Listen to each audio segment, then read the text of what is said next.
안녕하십니까? 반갑습니다. 반갑죠? 네, 감사합니다. 네. 뭐 인사했겠지만 그 좌우 앞뒤로 우리 형제 자매님들을 천국에서 예수님이라고 생각하고 누구라고요? 예수님을 만났다라고 생각하시고 감사합니다. 고맙습니다. 사랑합니다. 한번 연습입니다. 신앙생활은 연습이니까요. 천국에서 예수님 만난다 라고 생각하시면서 감사합니다. 고맙습니다. 사랑합니다. 한번 인사해 보겠습니다. 네. 감사합니다. 사랑합니다. 예, 고맙습니다. 예. 제가 2013년도에 저 인천교회에 있을 때 왔는데요. 예. 한 9년 만에 온 것 같습니다. 하여튼 반갑고요. 잠깐 기도하고 말씀 시작하도록 하겠습니다.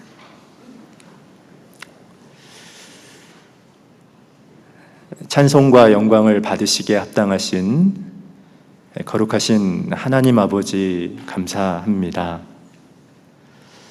죄와 허물로 인해서 보이는 세상이 전부라고 생각하면서 방황하며 살던 저희들에게 오직 하나님의 은혜로 저희를 구원해 주시고 지금 이 순간까지 저희들의 신앙을 붙잡아 주신 것을 참 감사합니다.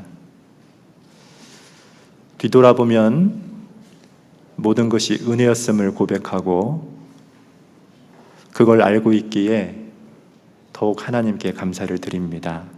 저희들의 연약함과 부족함, 할 수 없음을 너무 잘 알고 있기에 오늘도 광주 봉성교회 믿음의 식구들과 함께 이렇게 말씀 앞에 섰습니다.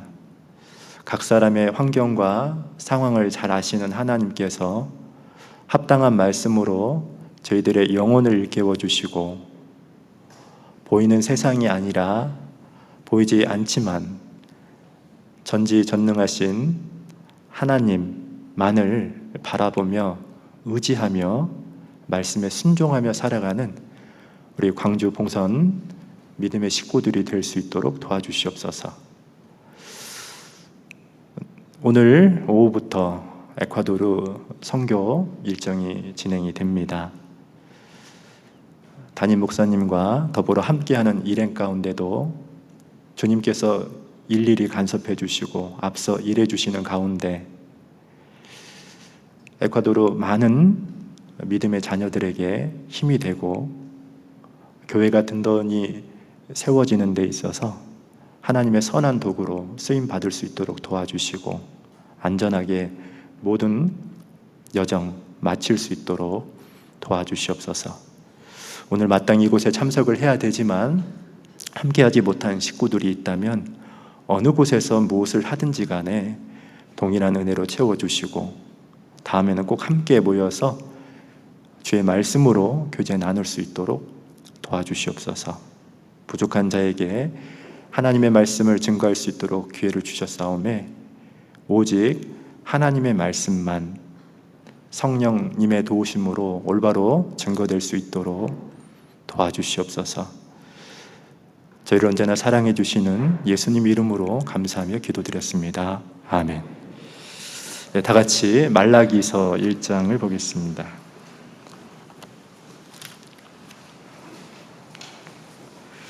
말라기서 1장 1절부터 9절을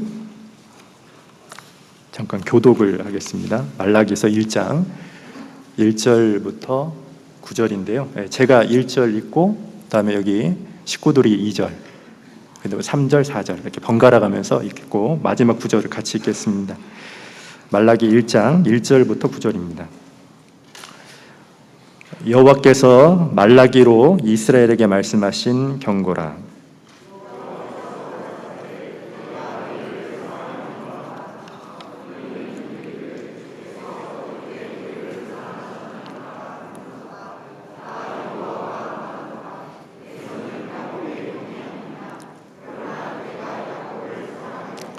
에서는 미워하였으며 그의 산들을 황무케 하였고 그의 산업을 광야의 실랑에게 붙였느니라.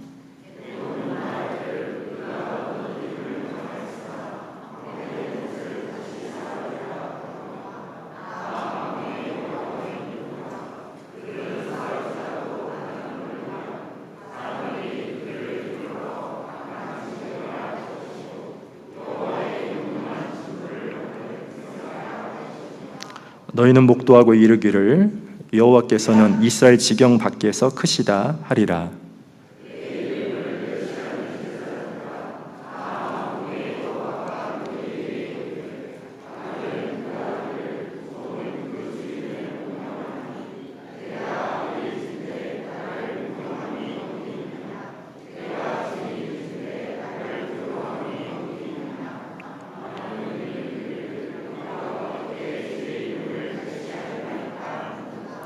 너희가 더러운 떡을 나의 단에 드리고도 말하기를 우리가 어떻게 주를 더럽게 하였나이까 하는도다. 이는 너희가 주의 상은 경멸히 여길 것이라 말함을 인함이니라.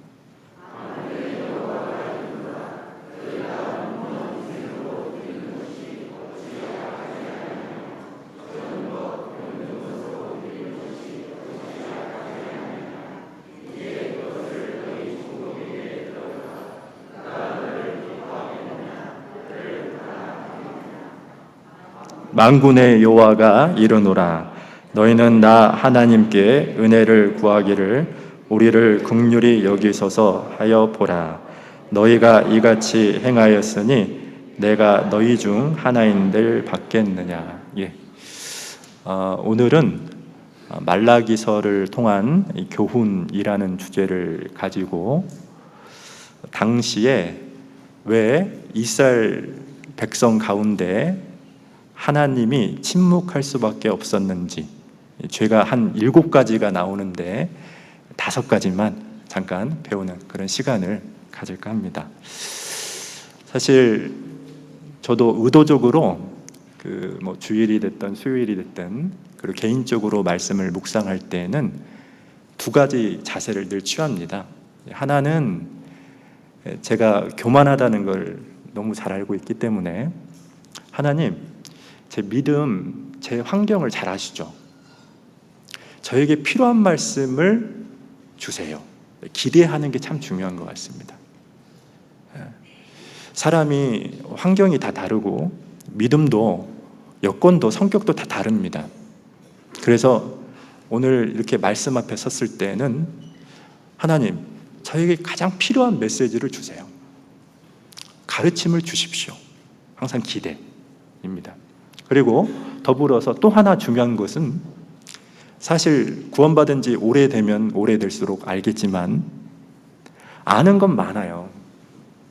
그런데 아는 만큼 실제로 행동으로 이어지진 않습니다. 그것 때문에 답답해하죠. 갈등이 있잖아요.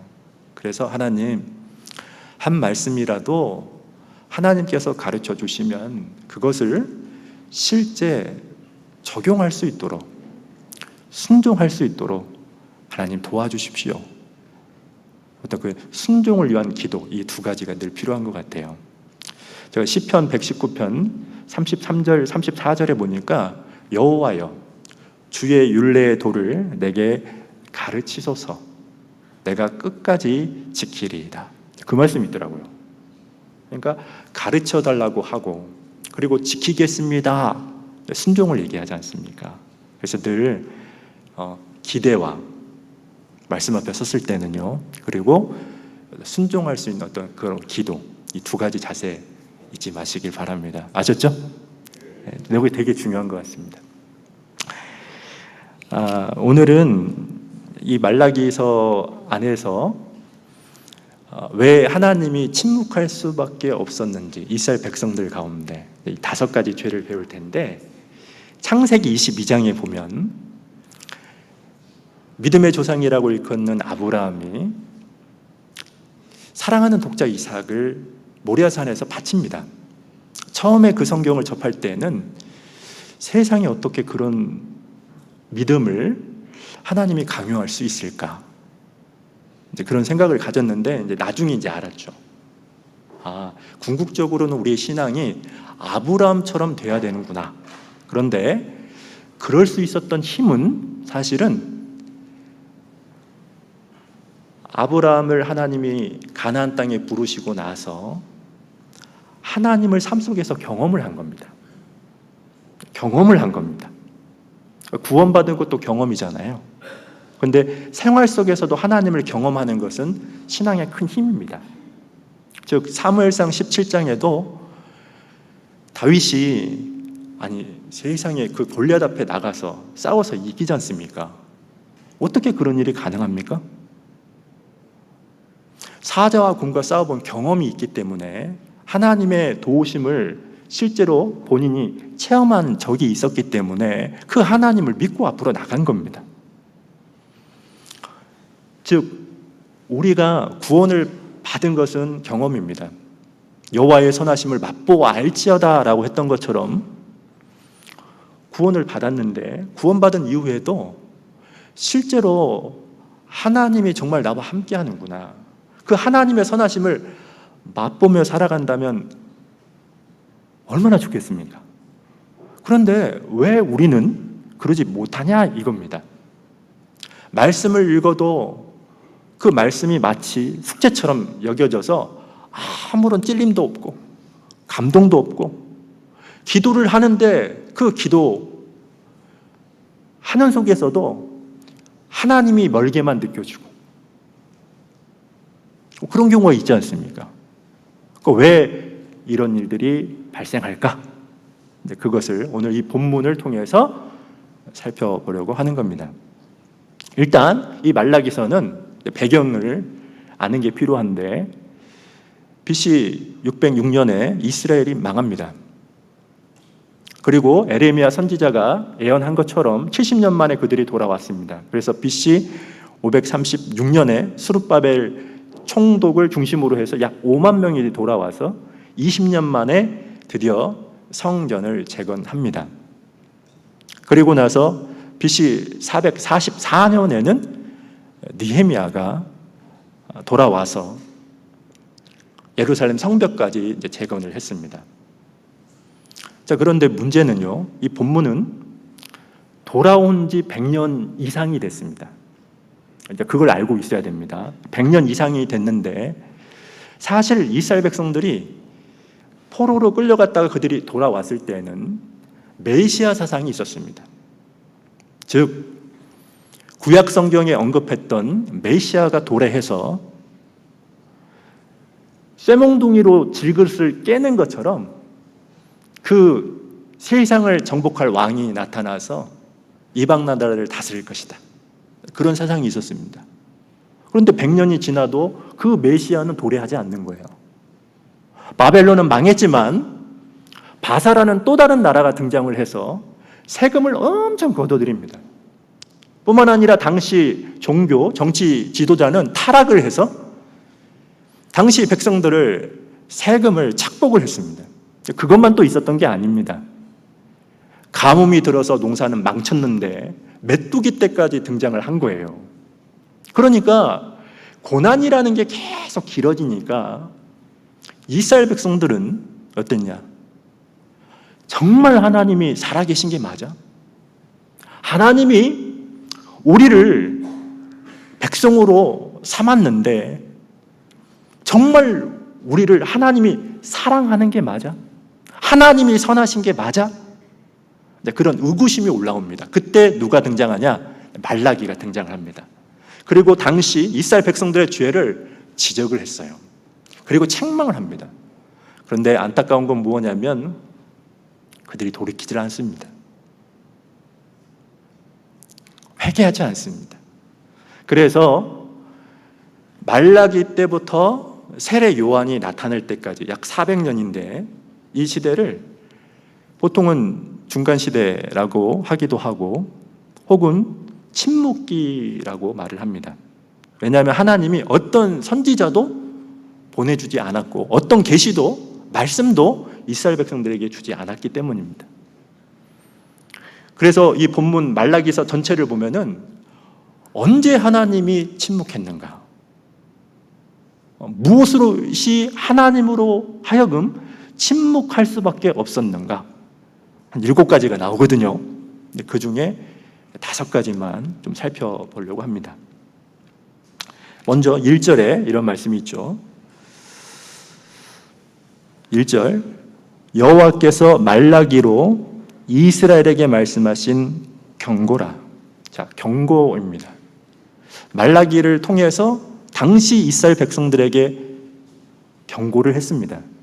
이 말씀이 어떤 분들에게는 경고일 수 있겠죠. 자, 그런데 7가지 죄 중에 첫 번째 죄가 2절에 언급되어 있는데, 여호와께서 가라사대 내가 너희를 사랑하였노라 하나, 같이 읽을까요? 너희는 이르기를 주께서 어떻게 우리를 사랑하셨나이까 하는도다. 나 여호와가 말하노라. 예서는 야곱의 형이 아니냐. 그러나 내가 야곱을 사랑하였고. 자, 여기 됐습니다. 여기 보시면 주께서 어떻게 우리를 사랑하셨나이까, 거기다 1번 쓰시겠습니까? 자, 7가지 죄 중에 첫 번째 죄였는데, 첫 번째라는 말은 가장 큰 죄입니다. 그러니까 모든 6가지 죄의 파생이 여기서부터 시작됐다는 겁니다. 본문에 보시면 하나님은 이스라엘을 사랑하고 있습니다. 그런데 안타까운 건 뭐냐면 이스라엘은 하나님의 사랑을 못 느껴요. 하나님의 마음과 이스라엘 백성의 마음이 다릅니다.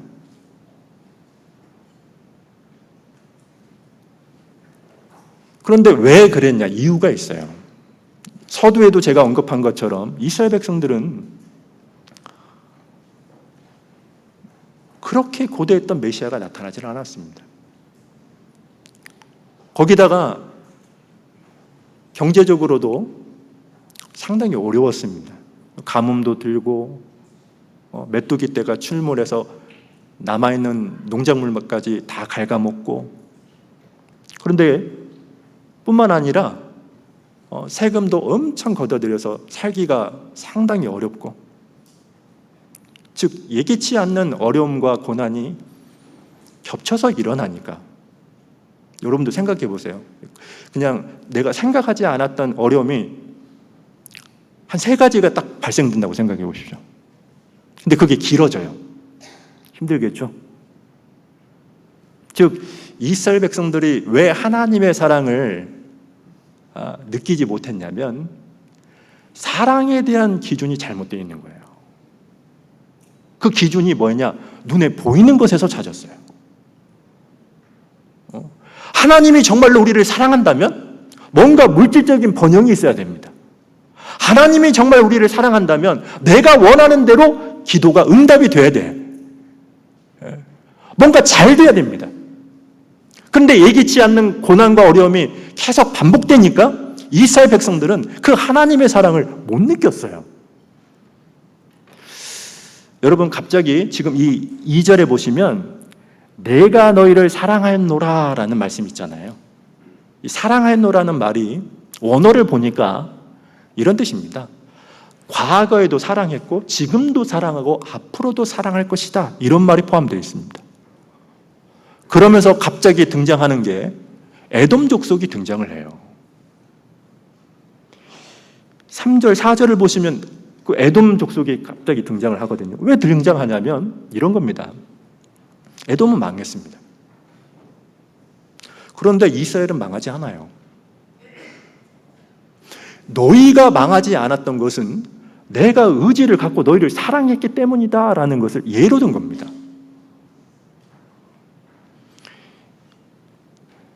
지금 이 말라기서에 하나님이 침묵할 수밖에 없었던 첫 번째 죄가 무엇이냐면 하나님의 사랑을 그들은 망각했습니다.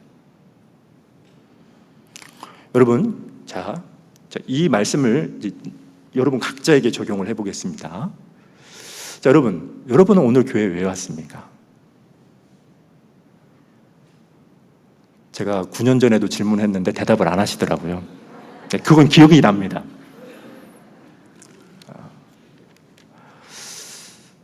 이렇게 보통 이런 질문을 하면은 대부분 주일이니까 왔습니다. 그리고 말씀 들으러 왔습니다. 이렇게 보편적인 이야기를 많이 합니다. 그런데 사실은 그것보다도 더 근본적인 답이 하나 있어요. 그게 뭐냐면 은혜입니다. 내가 가고 싶어도 몸이 안 되면 오늘 못 오죠. 사실 당연히 교회당에 가서 형제자매들과 만나 교제를 해야 되겠다라는 그 마음은 사실 알고 보면 하나님이 주신 겁니다. 그 여건도 환경도 알고 보면 다 하나님이 주신 거예요. 고린도후서 12장에 보시면 사도 바울이 육체 질병이 있었습니다. 그래서 그것을 낫게를 3번 하나님께 간절히 기도합니다. 하나님, 이 육체의 가시 사역을 하는데 너무 큰 방해가 되는데 이것 좀 고쳐달라고 기도를 합니다. 그때 주님께서 이렇게 대답을 하십니다. 내 은혜가 내게 족하도다. 만약에 지금 이 순간에 하나님께서 여러분 각자에게 아무개야 내 은혜가 내게 족하도다 이렇게 말하신다면 여러분 뭐라고 하겠어요? 아니에요. 돈이 더 필요해요. 아니에요. 말 안 듣는 우리 아들 지금도 자고 있어요. 지금 우리 중고등부 여기 말씀 듣고 있지 않습니까? 자기 아들만 보일 겁니다. 저 녀석 진짜 구원을 받았는지. 우리가 그렇게 말할 수 있겠습니까? 대부분 모든 분들이 아멘 할 겁니다. 그렇습니다. 좋겠습니다. 요한계시록 2장에 보시면 주님께서 에베소 교회를 책망을 합니다. 어떤 책망이었냐면 야, 내 행위, 내 수고, 내 인내, 내가 거짓된 것을 용납지 않은 것 다 알아. 그러나 내가 책망할 게 하나 있다. 그 책망할 수밖에 없었던 죄, 즉 주님이 떠날 수밖에 없었던 치명적인 죄가 하나 있었는데 그것이 무엇이냐면 너희 처음 사랑을 버렸다라고 합니다. 사실 정상적인 신앙생활을 하면은 우리가 받은 구원이라는 것이 얼마나 큰지 더 알게 됩니다. 처음에는 이렇게 생각을 했는데 정말 더 상상할 수 없는 선물을 받았구나. 여기 고린도전서를 잠깐 보겠습니다. 15장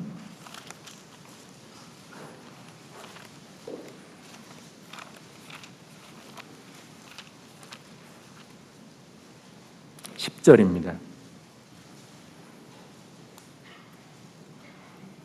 고린도전서 15장 10절 같이 한번 읽어볼까요?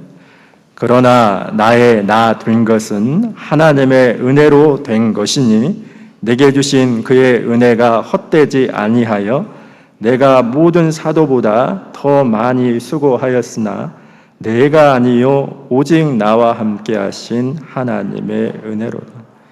사도 바울은 자신의 삶을 한 문장으로 요약을 했습니다. 지금의 자신을 맞는 것은 내가 무엇을 해서도 아니고 오직 은혜다. 은혜라는 걸 알고 있기 때문에 그 누구보다도 더 많은 수고를 했습니다. 그런데 그것도 은혜라는 걸 고백한 겁니다. 우리가 시편 116편 12절에 보면 너무 잘 아는 말씀이 있죠. 여호와께서 내게 주신 모든 은혜를 내가 무엇으로 보답할꼬. 저는 사실 그 말씀은 신앙생활을 한 문장으로 요약한 겁니다. 여호와께서 내게 주신 모든 은혜가 있습니다. 그 은혜를 은혜로 아는 사람은 반드시 보답을 해요. 그런데 그것도 은혜라는 걸 합니다. 여러분, 우리가 이제 신앙생활 하면서요, 불평하고 원망하는 분들이 있죠. 말로 있잖아요. 혹은 표정으로. 얼굴에 개조심이라고 쓰신 분이 가끔 있습니다. 지금 뭔 말인지 모르시죠? 건들지 마, 개조심 이렇게. 왜 그럴까? 이유가 있더라고요. 뭐냐면 자기가 없는 것만 봐요. 사실 구원받은 우리가 갖고 있는 것이 있잖아요. 일단 앞뒤 좌우를 보셔요. 이렇게 아름답고 멋진 형제 자매님들이 계십니다. 별로 공감을 못 하시는 것 같아요. 네? 그리고 교회도 있고 내 안에 주님도 있고 우리가 구원이라는 선물도 받았잖아요. 이것은 세상에 그 누구도 살 수 있는 게 아니잖아요. 근데 없는 것만 보는 거예요. 자기가 없는 것만. 있는 것이 아니라. 그리고 두 번째는 뭐냐면 자기 잘못을 몰라요. 자기 들보가 있는데 남의 티는 너무 잘 봐. 그리고 세 번째가 뭔지 아세요? 하나님의 은혜를 망각하는 겁니다. 하나님의 사랑을 잊고 살아가는 겁니다. 이게 하나님을 침묵할 수밖에 없었던 첫 번째 죄였습니다. 자, 제가 첫 번째라고 언급을 한 이유를 다른 게 아닙니다. 이것 때문에 모든 죄가 파생이 된 겁니다. 가장 큰 죄입니다. 자, 그리고 두 번째입니다. 다시 말라기 1장 6절을 봅니다.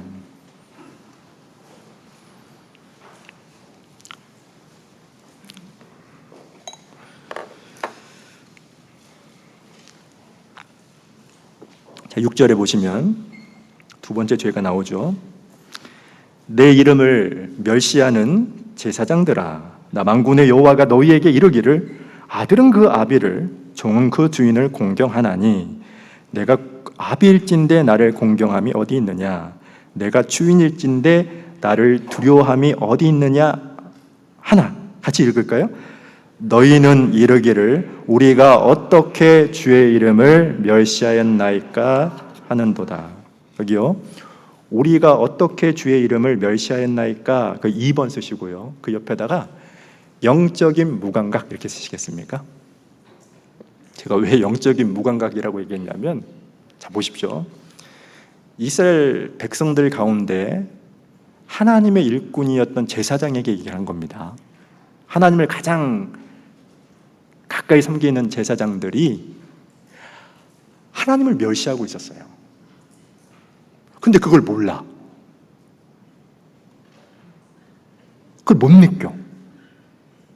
그래서 영적인 무감각이라고 한 겁니다. 자, 그러면 여러분 보시죠. 여기 6절에 멸시라는 말이 있는데 멸시가 뭡니까?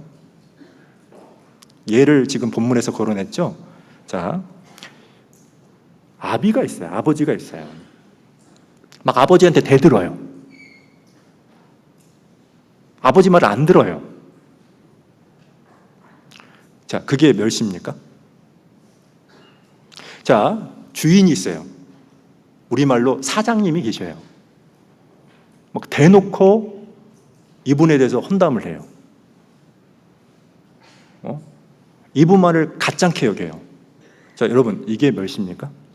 물론 멸시입니다. 근데 근본적인 멸시가 뭡니까? 아버지를 아버지답게 여기질 않아요. 사장님인데 사장님답게 섬기지 않는 거예요. 그게 멸시가 아니겠습니까? 본문에서 하나님이 제사장들을 딱 보니까 제사는 드리는데, 제사를 드린다는 말이 우리 시대로 말하면 신앙생활이죠. 그런데 공경하지 않는 거예요. 두려워하지 않는 거예요. 이 본문에 6절에 내가 아비일진데 나를 공경함이 어디 있느냐, 이 공경함에다 동그라미를 쳐보겠습니까? 그리고 내가 주인일진데 나를 두려워함이 어디 있느냐, 이 두려움에다 동그라미를 쳐보겠습니까? 하나님을 공경하지도 않고 하나님을 두려워하지도 않고 그냥 제사를 드립니다. 하나님을 하나님답게 여기지 않아요. 여러분, 그게 멸시입니다. 그런데 그걸 못 느끼고 있는 거예요. 자, 그러면 이 말씀을 우리에게 적용을 해보겠습니다. 지금 이 광주 시내에 많은 교회가 있을 겁니다. 저희 교회 말고요. 그러나 거듭난 우리만 하나님이 창조주라는 걸 압니다. 우주 만물을 하나님께서 창조하셨고 다스리고 있다는 걸 우리만 알아요. 자, 그러면 우리는, 거듭난 우리는 그 하나님을 정말로 하나님답게 여기고 있습니까? 제가 최근에 저희 교회가 지난주에 입당식을 했습니다. 입당식 문제로 유현 목사님하고 통화를 한 7번 했습니다. 개인적으로 하니까 엄청 떨었습니다. 한 번도 제가 전화해 본 적이 없으니까요. 근데 목사님하고 이제 전화를 하니까 너무 조심스러운 거예요. 내가 무슨 말을 할 것인지, 그리고 어떻게 전화의 마무리는 지어야 되는지, 그걸 메모를 했습니다. 그리고 목사님하고 이렇게 전화기를 껐어요. 근데 제가 순간 이런 생각이 들었어요. 아니, 목사님을 대할 때 태도가 내가 이런데 과연 하나님은 내가 어떻게 대하고 있지?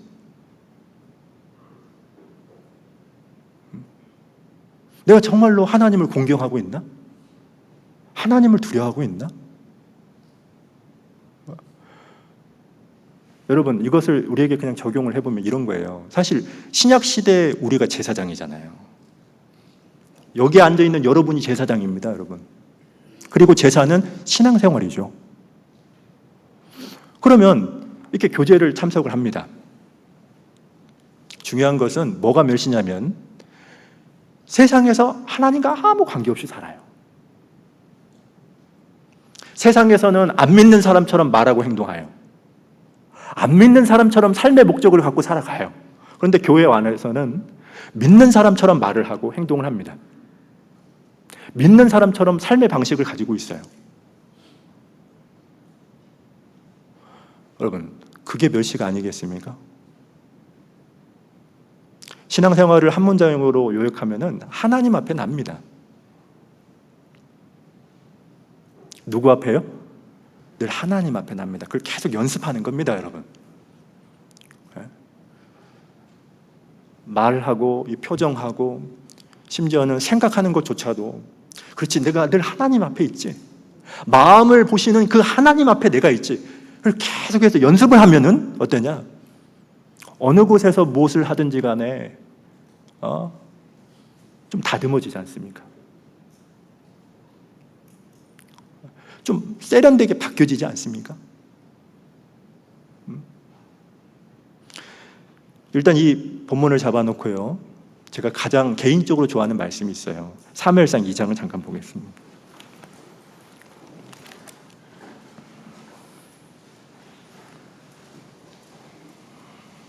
자, 2장 30절입니다.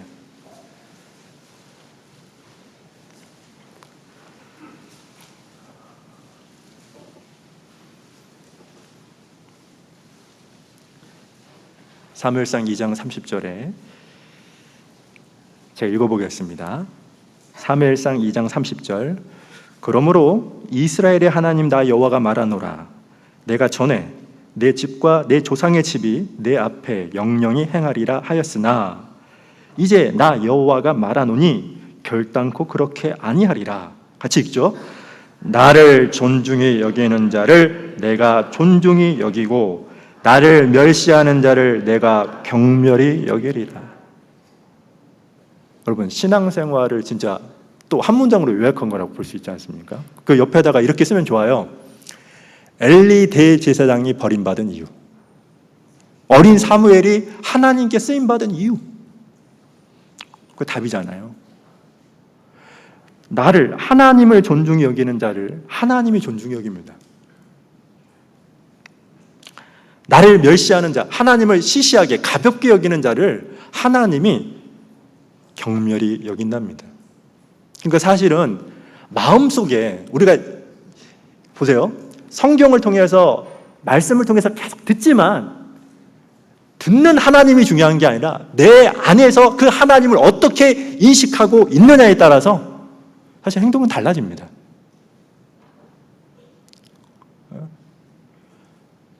즉 하나님을 존중히 여기지 않습니까? 그러면 하나님이 우리를 존중히 여겨요. 이 존중이라는 말이 히브리 원어로 카보드라고 합니다.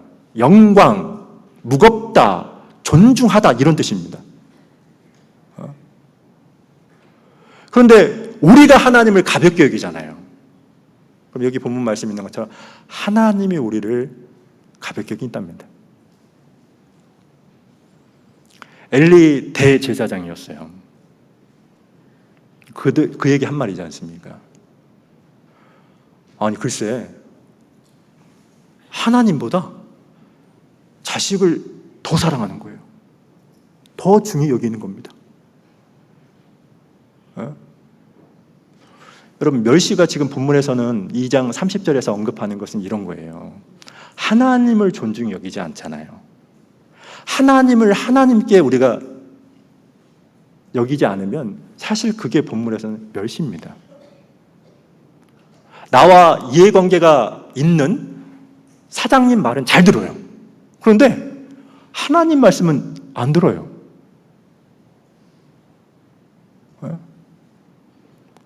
내 삶 속에 가장 큰 우선순위가 하나님이 되어야 되는데 늘 하나님은 뒷전이에요.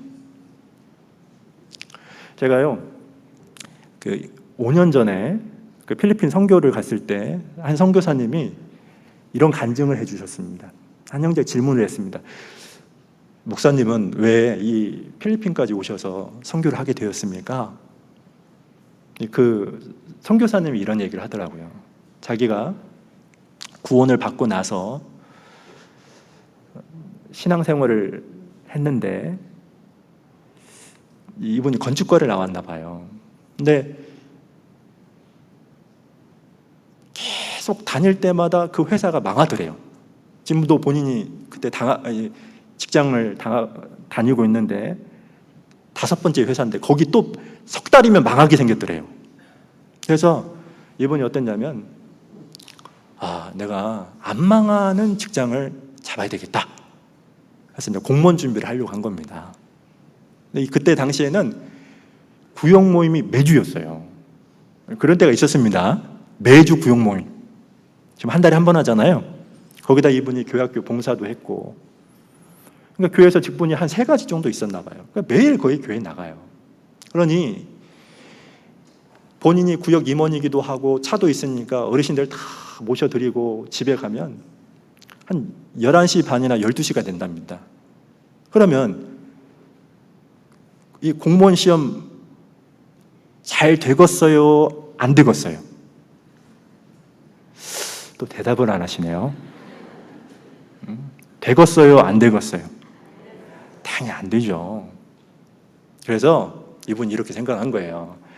그래, 시험이 이제 석 달 남았으니까 석 달만 교회 안에 있는 직분을 다 내려놓고 석 달만 그리고 최선을 다해서 한번 공부해보자 이렇게 마음을 딱 먹고 목사님을 만나러 이제 노크를 한 겁니다. 똑똑똑 안 나오시더래요. 다시 한번 똑똑똑. 근데 갑자기 마음속에서 이런 음성이 들리더래요. 네가 나와 거래하냐? 근데요, 그 생각이 딱 밀어오면서 하나님 앞에 너무 죄송하더래요. 아니, 내가 하나님과 거래했네. 너무 뭐 어떻게 할 줄을 몰라가지고 그냥 도망을 갔답니다. 그리고 나름대로 시험 공부를 열심히 했습니다. 자, 합격했겠어요? 떨어졌겠어요? 합격했겠어요? 떨어졌겠어요?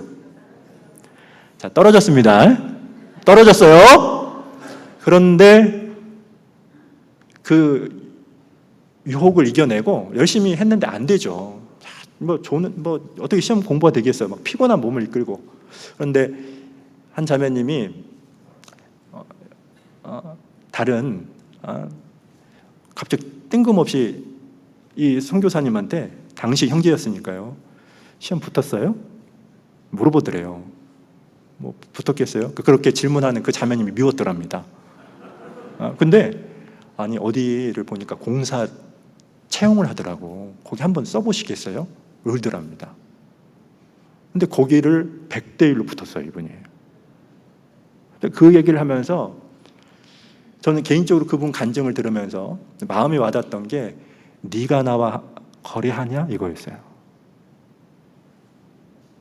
자, 여러분은 어떻습니까? 여러분은 정말로 하나님을 존중합니까? 하나님을 여러분 삶 속에서 가장 무겁게 여깁니까? 안타까운 것은 말라기 당시에 제사장들, 하나님을 가장 가까이 섬겼던 사람들이 하나님을 경멸하고 있었어요. 근데 그걸 모르는 거예요. 이게 얼마나 아이러니한 겁니까? 자, 그렇다면 나는 어떻습니까? 나는 내 마음속에서 하나님을 여러분 어떻게 인식하고 있습니까?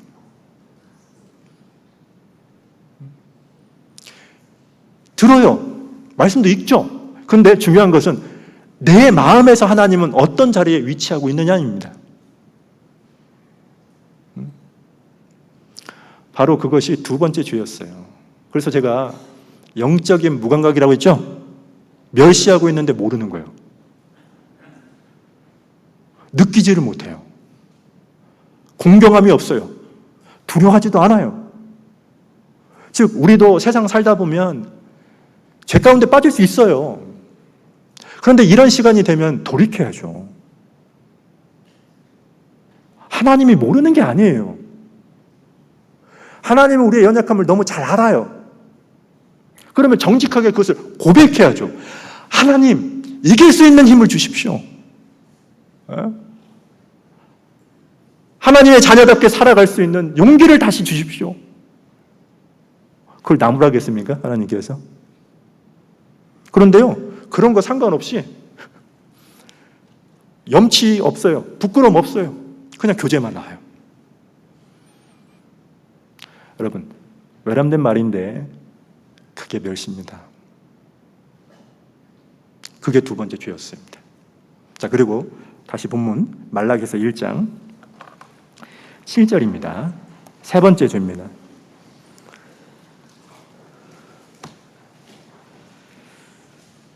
같이 7절을 읽겠습니다. 너희가 더러운 떡을 나의 단에 드리고도 말하기를 우리가 어떻게 주를 더럽게 하였나이까 하는도다.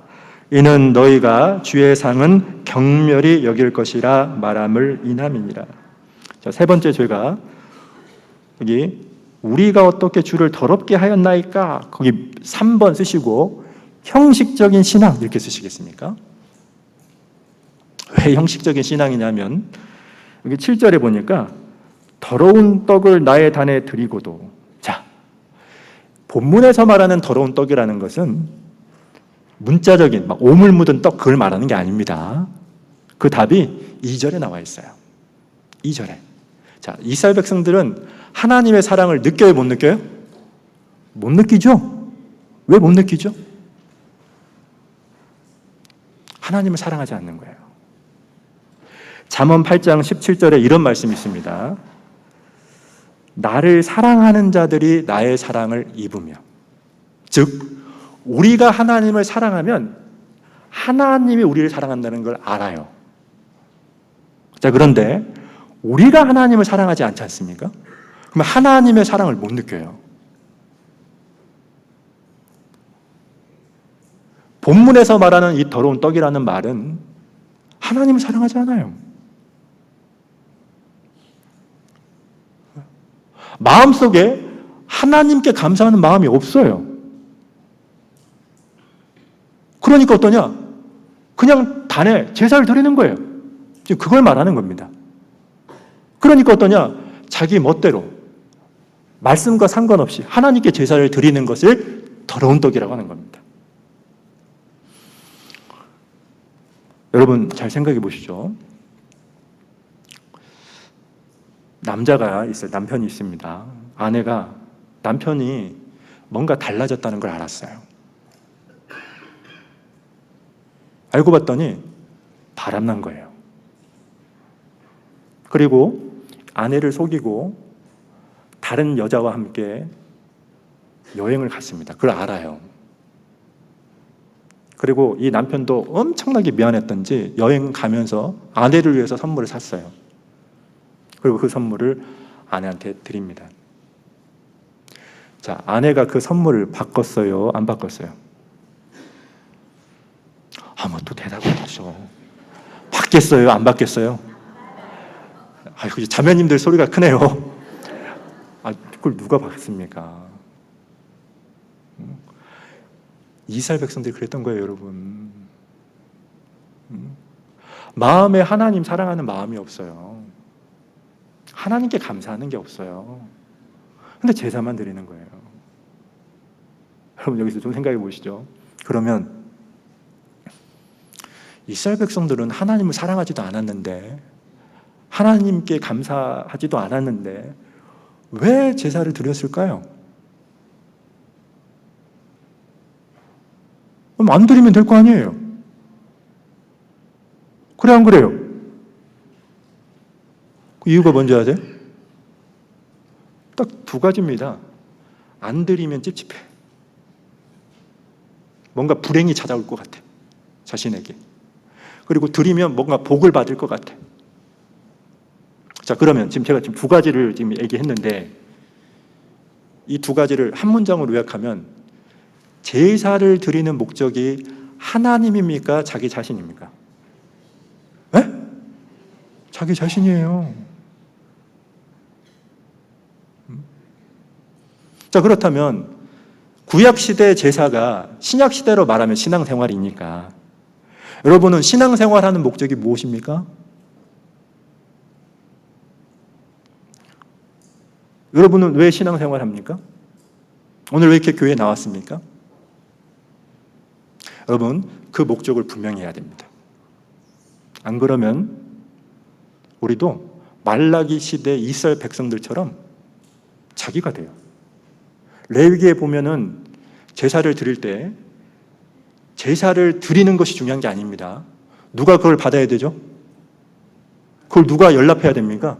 하나님입니다, 여러분. 하나님이 연락을 해야만 돼요. 그 목적을 갖고 제사를 드리는 거예요.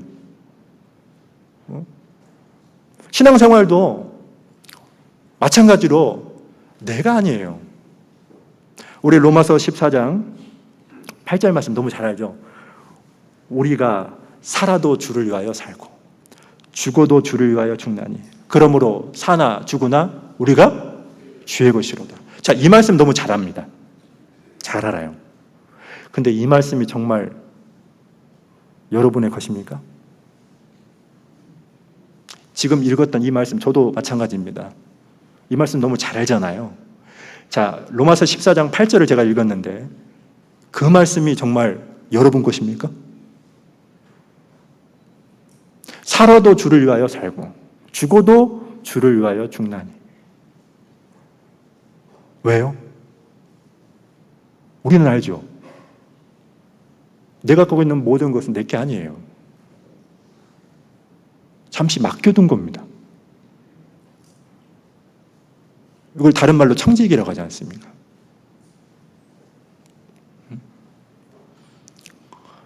여러분, 이스라엘 백성들이 하나님을 사랑하지 않고 제사를 드리잖아요. 그러니까 어떠냐면 시간이 오래되니까 원래 하나님께 제사를 드리는 게 삶의 중심이 되어야 됩니다. 근데 이게 마음에는 하나님 사랑하지 않는 상태에서 제사를 드리니까 어떠냐? 하나님께 제사 드리는 것이 어떠냐? 부차적인 게 돼요. 우선순위에서 밀려납니다. 그러니까 어떤 거냐? 여기 8절에 이런 말씀이 갑자기 등장하는 겁니다. 8절 같이 한번 읽어보죠. 만군의 여호와가 이르노라 너희가 눈먼 희생으로 드리는 것이 어찌 악하지 아니하며 저는 것 병든 것으로 드리는 것이 어찌 악하지 아니하냐. 이제 그것을 너희 총독에게 드려보라. 그가 너를 기뻐하겠느냐 너를 간합하겠느냐. 자, 눈먼 희생, 저는 거 병든 거에다 동그라미 붙여보죠. 그래서 이걸 드린 거예요. 저는 거, 병든 거, 눈먼 거를 드려요. 자, 여러분 보세요. 시아버님께서 며느리한테 애야, 고등어가 먹고 싶다 했어요. 그래서 이 며느리가 고등어를 요리해가지고 아버님에게는 머리를 드리고요. 시어머니한테는 꼬리를 드리고요. 본인은 몸통을 먹어요. 참 착한 며느리죠? 착한 며느리죠? 여러분, 내가 하고 싶은 거 다 해요. 시간 남으면 그때 교제 참석해요. 내가 쓰고 싶은 거 다 써요. 여유가 되면 그때 드려요. 여러분, 이게 말이 됩니까? 구약시대 제사장은 신약시대에 구원받은 그리스도인을 말하고요. 또 구약시대 제물은 신약시대에 그리스도인을 또 말하죠. 로마서 12장 여기 한번 보시죠.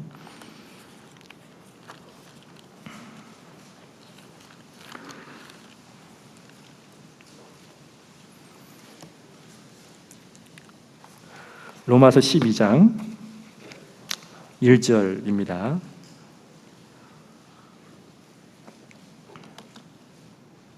제가 읽어볼게요.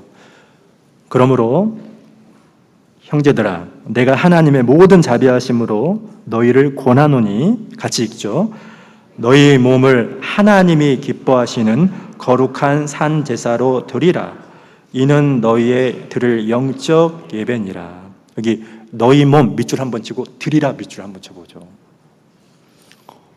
우리 몸을 우리 자신을 하나님께 드리는 것이 그게 진정한 예배잖아요. 신앙생활이잖아요. 그런데 눈먼 것을 드렸다는 말은 이런 거죠. 돈에 눈이 멀어 있는 거예요. 즉 몸은 이곳에 와 있어요. 근데 온통 돈 생각이에요. 몸은 여기 와 있는데 마음에는 늘 일 생각밖에 없어요.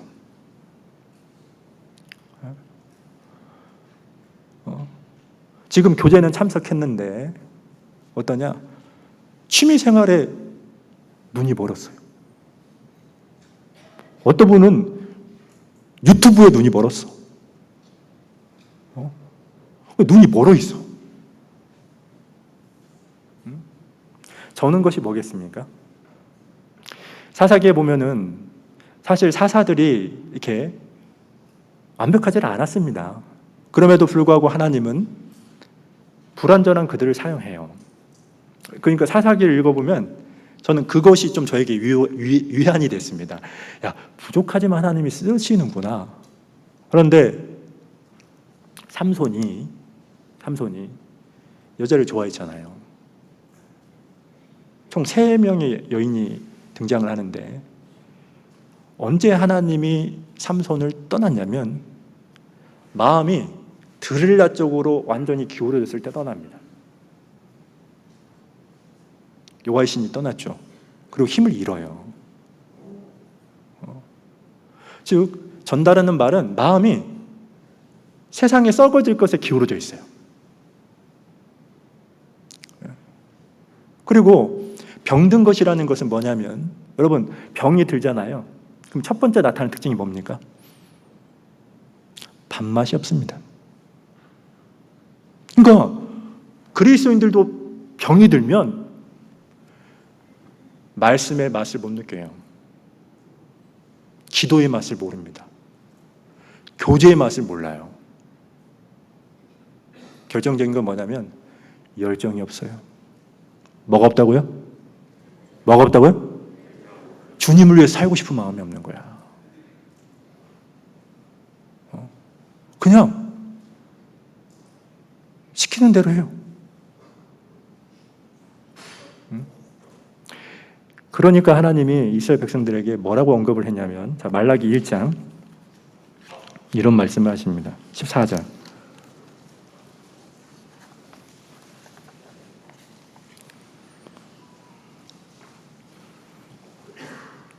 제가 읽어볼게요. 말라기 1장 14절. 때 가운데 수컷이 있거늘. 자, 수컷에다 동그라미 치죠. 자, 하나님은 다 알고 있었어요. 하나님께 바칠 만한 가장 좋은 것, 이 수컷입니다. 그것이 있는 걸 다 알아요. 아는데 이스라엘 백성들은 병든 거, 눈먼 거, 저는 걸 드렸죠. 지금 그걸 지적하는 겁니다, 하나님이. 그러면서 그 서원하는 일에 흠 있는 것으로 사기하여 속여서 내게 드리는 자는 저주를 받으리니 나는 큰 임금이요 내 이름은 열방 중에서 두려워하는 것이 됨이니라. 만군의 여호와의 말이니라. 하나님은 다 알고 있었습니다. 하나님께 드릴 수 있는 최고의 것이 있다는 걸 알았어요. 모르는 게 아니죠. 그러니까 오죽하면 야, 나는 큰 임금이야. 지금 이 표현을 한 거예요. 그래서 하나님이 이렇게 말씀하십니다. 10절 같이 한번 읽죠. 말라기 1장 10절. 만군의 여호와가 이르노라. 너희가 내 단 위에 헛되이 불사르지 못하게 하기 위하여 너희 중에 성전 문을 닫을 자가 있었으면 좋겠도다.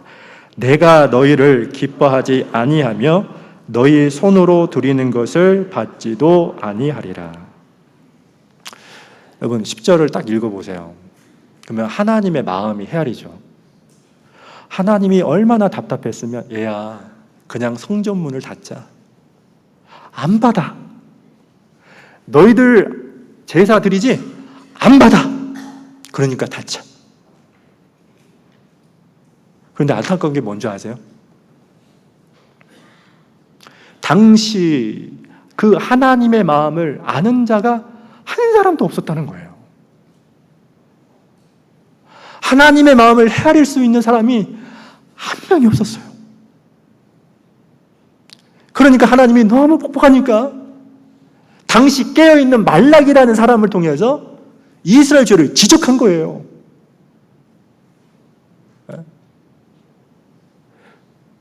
근데 돌이키지 않으니까 하나님이 닫았어요. 400년 동안. 어떤 메시지도 어떤 선지자도 그들에게 보내지 않았어요.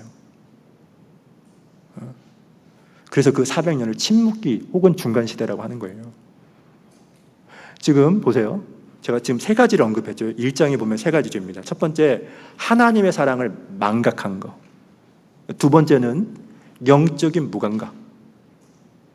하나님을 하나님답게 섬기지 않았다고 했죠. 세 번째는 형식적인 신앙. 자, 그리고 네 번째, 말라기 2장을 봅니다. 11절이에요.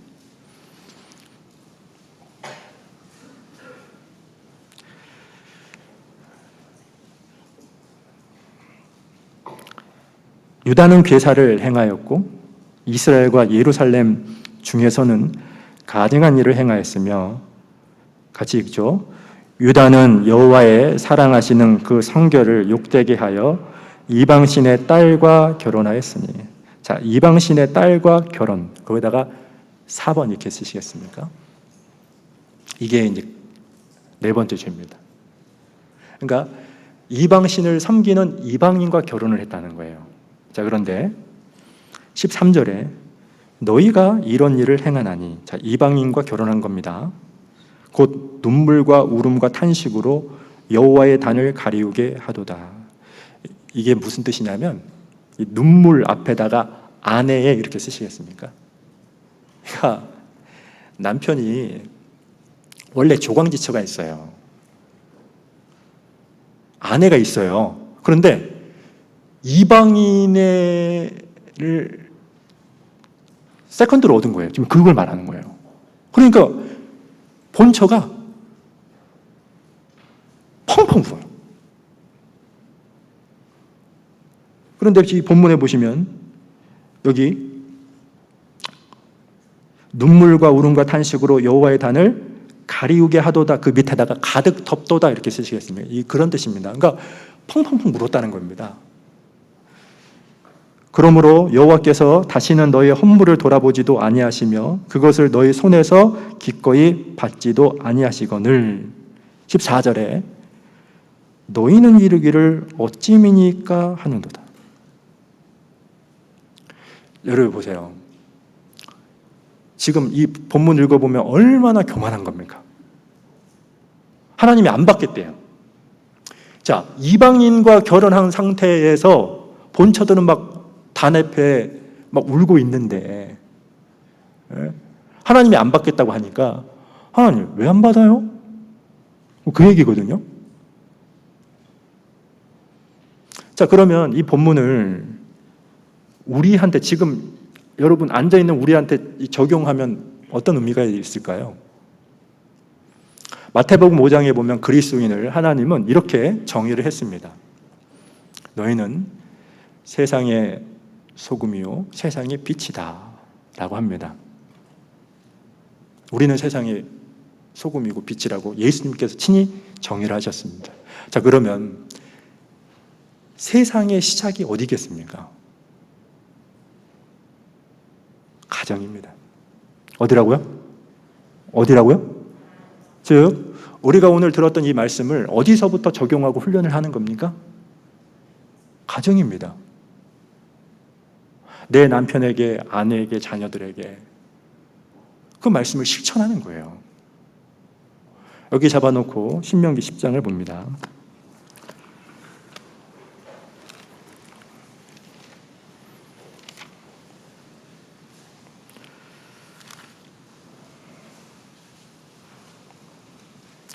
신명기 10장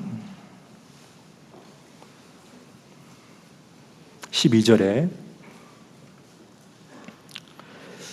자, 여기 12절, 10장 12절에 이런 말씀 있잖아요.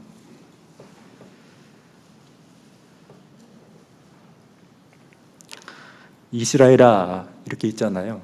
그러면 자기 이름을 딱 써세요. 참 유익합니다, 여러분. 당시 이스라엘 백성들에게만 하셨던 말씀이라면 굳이 성경에 기록할 이유가 없습니다. 진정한 신약시대 하나님의 백성 우리에게 하신 말씀이죠. 여기 내 하나님 여호와께서 내게 요구하시는 것이 무엇이냐. 자, 우리에게 요구하는 게 있어요. 나에게. 자, 그러면서 곧 내 하나님 여호와를 경외하여. 여기 경외 동그라미 한번 보죠. 하나님을 공경하고 두려워하는 거죠. 그 모든 도를 행하고 그를 사랑하며. 자, 사랑하며 여기다 동그라미죠. 그죠? 마음을 다하고 성품을 다하여 내 하나님 여호와를 섬기고. 자, 섬기고에다 동그라미 한번 보죠. 제가 책을 읽다가 하나님을 섬긴다는 게 뭐냐? 그걸 정의를 하나 했는데 참 마음에 와닿더라고요. 뭐냐면 내 삶 속에서 하나님이 원하시는 것을 먼저 하는 것이다. 그게 섬기는 것이다 라고 이렇게 얘기를 했는데 기억이 사라지지 않아요. 아, 그게 정말 하나님을 섬기는 거구나. 내 삶 속에서 하나님이 기뻐하시는 것, 하나님이 원하시는 것을 먼저 하는 것, 그게 섬기는 거다. 자, 그런데 13절 같이 한번 읽어볼까요? 내가 오늘날 내 행복을 위하여 내게 명하는 여호와의 명령과 규례를 지킬 것이 아니냐. 자, 지킬 것 동그라미 몇 개? 4번. 그리고 그 옆에다 이렇게 쓰시면 좋을 것 같아요. 행복은 사람이 만드는 게 아니라 하나님이 주시는 것이다. 이렇게 쓰시죠. 그죠? 여기 보세요. 내 행복을 위하여 내게 명하는 여호와의 명령과 규례를 지킬 것이 아니냐. 즉 하나님이 우리에게 성경을 주신 이유가 있습니다. 행복을 주려고 하는 거예요. 근데 행복은 어떻게 우리가 얻을 수 있습니까? 지키면 돼요. 순종하는 거죠. 그것을 어디서부터 적용해야 되냐면 가정입니다, 여러분. 가정입니다.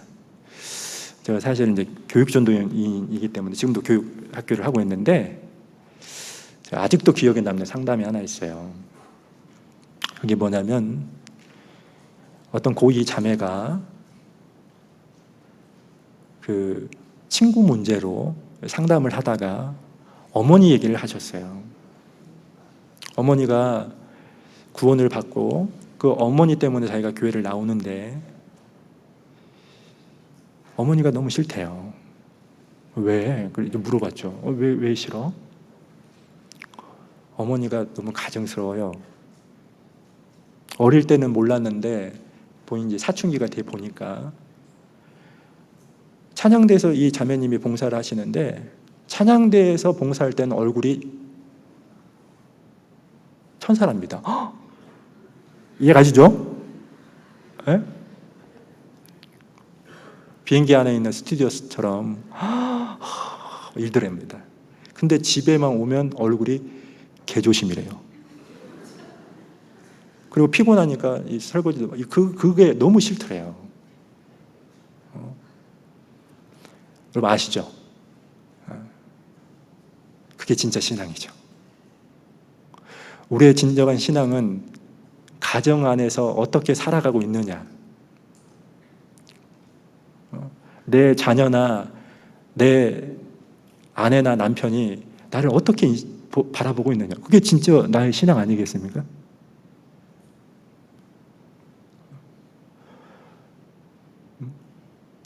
저는요, 미국에 할버튼이라는 유명한 성악가가 있어요. 근데 이 성악가도 하나님을 믿었던 분인데 하루는 자기 아들 친구하고 하는 대화를 들어요. 갑자기 아들 친구가 이래요. 야, 우리 아버지는 이 도시의 시장님과 엄청 친해. 막 자랑을 하더랍니다. 그러니까 그 소리를 듣자마자 이 할버튼의 아들이 하는 말이 막 웃으면서, 야, 이 녀석아, 우리 아빠는 세상을 창조하신 하나님과 엄청 친해. 그 하나님을 가장 사랑해. 그렇게 자랑을 하더래요. 그걸 듣고 이 할버튼이 막 울었답니다. 그렇죠. 진정한 신앙의 모습은 우리 가정이라는 울타리에서 적용을 해야 돼요. 우리 청년들도 마찬가지입니다, 여러분. 구원받지 않은 부모님들 앞에서도 눈에 비치는 그 모습이 중요한 거죠. 그런데 이스라엘 백성들은 어땠냐? 가정에서 하나님과 아무 관계가 없었어요. 그리고 제사를 드린 거죠. 그게 네 번째 죄였습니다. 자, 그리고 말라기 다시 본문에 보시면요,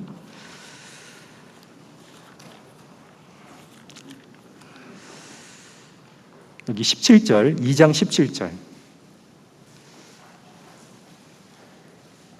너희가 말로 여호와를 괴로우시게 하고도 이르기를 우리가 어떻게 여호와를 괴로우시게 하였나 하는도다. 여기를 5번 쓰시죠. 5번째죠. 말로 하나님을 괴롭게 했다는 거죠. 그리고 3장 13절에 여호와가 이르노라 너희가 완악한 말로 나를 대적하고도 이르기를 우리가 무슨 말로 주를 대적하였나이까 하는도다. 13절을 보시면 그 7번째 죄입니다. 하나님을 대적했어요. 완악한 말로. 지금 그 내용이죠. 읽어보면 이건 알고요. 자, 오늘 본문에서 말하는 이제 5번째 죄를 얘기하려고 하는데 7절입니다. 3장 7절. 만군의 여호와가 이르노라 너희 열조의 날로부터 너희가 나의 규례를 떠나 지키지 아니하였도다. 그런즉 내게로 돌아오라. 그리하면 나도 너희에게로 돌아가리라 하였더니, 같이 읽죠. 너희가 이르기를 우리가 어떻게 하여야 돌아가리까 하도다. 7절에 하나님이 얘들아 제발 좀 돌아와라, 그 말씀을 하십니다. 그런데 이스라엘 백성들이 뭐라고 답변을 하냐면 우리가 어떻게 하여야 돌아가리까? 자, 처음에 이 말씀을 접할 때 혼란스러운 게 있죠. 문자적으로 읽으면 마치 이스라엘 백성들이 돌아오는 방법을 묻는 것처럼 보여요. 근데 원어를 보면 그 뜻이 아니에요. 원어를 보면 어떤 뜻이냐면 우리가 하나님을 떠난 적이 없는데 돌아오라니요, 그런 뜻이에요. 이 뜻이. 그러니까 돌아오는 방법을 묻는 게 아니라 하나님 떠난 적 없는데 왜 돌아오라고 말하세요?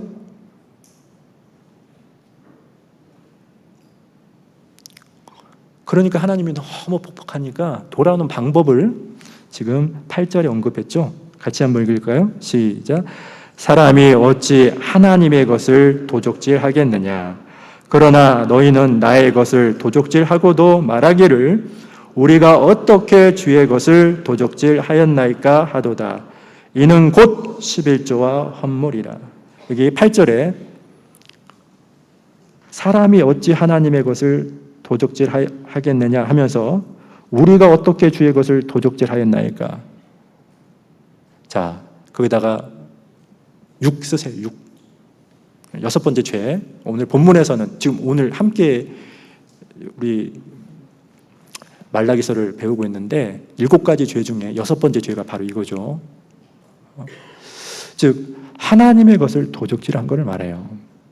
근데 뭘 하나님의 것을 도적질이라고 본문에서 언급했냐면 11조를 안 드린 겁니다. 자, 여러분 생각해 보시죠. 가끔은 이제 11조를 계속 잘해요. 안 하는 경우가 있죠. 빼먹어. 그리스도인들이요, 뭐 아예 안 하는 경우는 없더라고요. 그죠? 대답을 또 안 하시네요. 하거든요. 근데 이제 경제적으로 뭔가 문제가 생기면 어려우면 이제 그걸 빼먹잖아요. 당대 이스라엘 백성들도 그러는 거예요. 하나님, 우리가요 11조를 안 하고 싶어서 안 하는 게 아니라요, 어려워서 못 하는 거예요. 여러분 생각해 보죠. 잘 생각해 보죠. 11조를 어려워서 못 하는 걸까요? 11조를 안 해서 어려워졌을까요? 안 해서 어려워진 거예요. 그러니까 여기 본문에 11절, 12절 말씀이 그래서 있는 거예요. 자 보세요. 만군의 여호와가 이르노라. 내가 너희를 위하여 황충을 금하여 너희 토지 소산을 멸하지 않게 하며 너희 밭에 포도나무의 과실로 기한전에 떨어지지 않게 하리니 너희 땅이 아름다워짐으로 열방이 너희를 복되다 하리라. 만군의 여호와의 말이니라. 11조를 하면 이렇게 해주겠다는 거예요. 메뚜기 때 출몰하지 않도록, 포도나무의 과실이 떨어지지 않도록 내가 보호해 줄게. 그러면 여기 우리가 생각할 게 11조를 안 하는 것은 도적질이죠. 우리가 잘 아는 것처럼 왜 하나님께 11조를 드리냐면 내가 갖고 있는 모든 것은 하나님의 것입니다 라는 걸 인정하는 표입니다. 어떤 내 건강, 내가 갖고 있는 시간, 얼마 되지 않은 어떤 지식, 물질, 이건 다 하나님의 것이죠. 이걸 인정하는 게 우리가 11조지 않습니까? 그런데 여러분 꼭 이것도 기억하셔요. 물질의 11조뿐만 아니라 시간의 11조. 뭐의 11조? 은사의 11조. 어떤 생각의 11조. 아니 우리가 교회에 어떤 일이 생기면 교회에 관심을 가져야 될 거 아니에요. 관심이 없어. 저 예전에 큰 교회에 있었거든요. 어떤 한 형제님이 갑자기 담임 목사님을 보시고 이러더라고요. 목사님 도대체 왜 안 보였습니까? 이렇게 얘기를 하더라고요. 근데 목사님이 당시 선교차 2주 동안 외국에 있었거든요. 이런 관심이 없어. 온통 세상 것만 생각해. 최소한 교회에 누군가가 상담을 하고 있다면 물어봐야 되죠. 목사님 어떻게 됐나요? 그 상담이 잘 됐습니까? 구역 임원뿐만 아니라 그런 부분에 대해서 정말 관심을 가지고 물어봐야 될 거 아니에요. 여러분, 왜 하나님이 11조를 우리에게 원하는 겁니까? 아니, 왜 모든 걸 갖고 계신 그분이 왜 우리에게 얼마 되지 않은 그 11조를 원하는 겁니까? 더 주려고 그러는 거예요. 뭐라고요? 그러니까 더 주려고 우리에게 이만큼을 요구하는 거예요. 한꺼번에 주지는 않아요. 그 이상을 필요한 만큼 주셔요. 근데 이것을 사실 경험해 봐야 돼요. 경험을 해보면 어떠냐?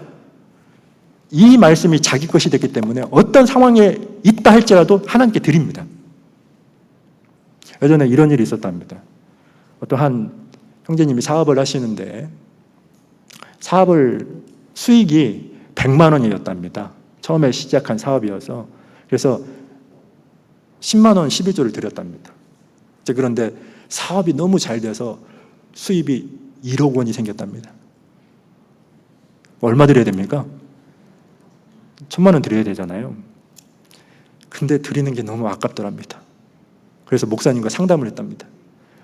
목사님, 제가요 100만 원 벌 때는 11조 드리기가 너무 즐겁고 감사했는데 1억을 버니까 11조 드리는 게 너무 힘이 듭니다. 그러니까 목사님이 뭐라고 대답을 하셨냐면, 그래요 형제님, 걱정하지 마세요. 내가 하나님께 10만 원 11조 드리도록 기도할게요.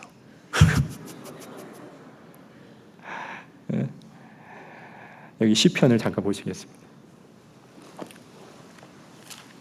자, 시편 68편. 자, 마지막 말씀입니다. 자, 마지막이라고 했죠? 깨라는 거죠. 일어나세요. 시편 68편 18절에 자, 우리가 하나님께 11조를 해야 되는 이유가 있어요. 18절 같이 한번 읽어보죠. 주께서 높은 곳으로 오르시며 사로잡은 자를 끌고 선물을 인간에게서 또는 패역자 중에서 받으시니 여호와 하나님이 저희와 함께 거하려 하심이로다. 받으시니 밑줄 한번 쳐보죠. 받는다는 게 참 대단한 거죠. 왜 하나님이 받을까요? 그 이유가 본문에 나와요. 우리가 주님께 드려야만 본문에 있는 것처럼 하나님과 더 깊은 교제를 누릴 수 있어요. 그러니까 사실은 11조를 하지 않으면 신앙생활의 출발이 잘못된 거예요. 그러니까 정말 자기가 거듭났다면, 내가 생명을 받은 자라면 11조 드리는 건 이거 당연하게 여깁니다. 근데 이제 그게 꺼림이 되는 분들이 간혹 계셔요. 근데 구원을 받으면 왜 자기가 11조를 드려야 된다고 당연하게 생각하냐면 내게 아니라고 생각해요. 근데 왜 하나님은 그걸 우리에게 요구하느냐? 네가 갖고 있는 거 내가 준 거야. 그거 잊지 말고. 그리고 우리가 11조를 드리면 그 11조 이상을 하나님은 우리에게 주셔요. 그런데 본문에 보시면 또 이유가 있죠. 뭐예요? 여기 여호와 하나님이 저희와 함께 뭐죠? 거하려 하십니다. 더 깊은 교제를 누릴 수 있어요. 그래서 본문 보세요. 말라기 본문에 그래서 이런 말씀이 있는 거죠. 이거 안 읽으려고 했는데 10절은 같이 읽어야 될 것 같습니다. 같이 10절을 같이 3장 10절이에요. 같이 읽을까요? 시작. 만군의 여호와가 이르노라. 너희의 온전한 11조를 창고에 들여 나의 집에 양식이 있게 하고 그것으로 나를 시험하여 내가 하늘 문을 열고 너희에게 복을 쌓을 곳이 없도록 붙지 아니하나 보라. 시험 동그라미 쳐보세요. 하나님을 테스트해 보래요. 야, 너 있잖아. 온전한 11조를 드리지. 그러면 내가 복을 지금 이중부정했잖아요. 이중부정은 강한 긍정이지 않습니까? 야, 퍼줄게. 그 얘기죠. 그러니까 우리에게 복을 주려고 11조를 요구하는 거예요. 그런데 이스라엘 백성들은 도적질을 했어요. 오늘 5가지 얘기했죠? 그죠? 자, 하나님이 침묵할 수밖에 없었던 죄가 5가지를 얘기했는데, 처음은 하나님의 사랑을 망각했고, 두 번째는 영적인 무감각, 즉 하나님을 경외하지 않았습니다. 하나님을 두려워하지 않아요. 하나님을 공경하지 않아요. 하나님을 하나님답게 섬기지 않았어요. 그리고 세 번째는 형식적인 신앙. 마음에 하나님 사랑하는 게 없어요. 그리고 네 번째가 이방인과 결혼한 거. 5번째가 도적질입니다. 자, 이 당시에 하나님이 보니까 깨어있는 사람이 딱 한 사람이 보이는 거예요. 누구라고요? 누구라고요? 말라기야. 말라기만 깨어있는 거야. 하나님이 딱 보니까 유일하게 말라기만 깨어있어요. 그래서 말라기를 통해서 이 메시지를 전한 거거든요. 맞아요. 다른 사람은 다 잠들어 있다 할지라도, 영적인 병에 행여나 걸려 있다 할지라도, 우리 가정에서 혹은 우리 구역에서, 우리 교구에서, 우리 교회에서 내가 말라기가 되게 되겠다. 말라기라는 말은 나의 보냄을 받은 사자, 그 뜻이거든요. 우리가 지금 마지막 시대를 살고 있잖아요. 근데 둔해질 수 있다고요. 하나님, 내가 우리 가정에서, 구역에서, 교회에서 내가 말라기가 될 수 있도록 도와주십시오. 나만은 깨어있도록 도와주십시오. 나에게 힘을 주십시오. 그런 저희들이 됐으면 참 좋겠습니다. 제가 기도하고 아멘을 하는데, 우리 아멘 하잖아요. 근데 아멘은 입으로만 하는 게 아니라 삶으로 하는 것이라고 얘기를 합니다. 즉 삶으로 한다는 말은 오늘 설교를 듣고 말씀을 귀담아 듣고 이제 하나님이 알려주셔요. 그러면 합당치 않은 것이 있으면 내 삶 속에서 하나님 보실 때 거룩하지 않은 것이 있다면 하나님 그거 고칠게요. 그런 의미입니다. 아멘이라는 말이. 아셨죠? 그냥 입으로 아멘 이게 아니라 하나님 그걸 고치겠습니다. 그런 자세를 갖고 아멘 했으면 좋겠습니다. 기도하겠습니다.